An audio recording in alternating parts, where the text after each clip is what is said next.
अस्सलामुअलैकुम नाज़रीन, आप देख रहे हैं JN न्यूज़ HD। आइए एक नजर डालते हैं आज की अहम खबरों पर। खबर शामिल करते हैं सियालकोट से। हमारे नुमाइंदे सैयद अंसर बादशाह के मामूजाद भाई सैयद कदीर हुसैन शाह की शादी की तकरीब केनाल व्यू मैरिज हॉल ढलेवाली में मुनक्किद हुई, जिसमें मजहबी, सियासी, तालीमी, कारोबारी शख्सियात ने शिरकत की।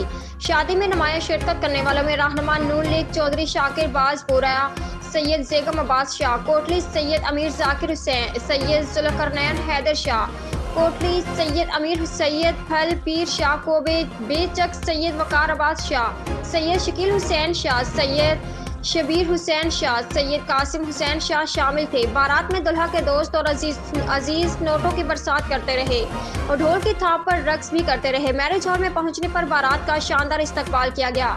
बारात का इस्तकबाल सैयद पीर तजम्मुल हुसैन शाह, सैयद पीर फजल अब्बास शाह, सैयद गुलशन अब्बास शाह, सैयद सुकलैन अब्बास शाह, सैयद तनवीर अब्बास शाह ने किया।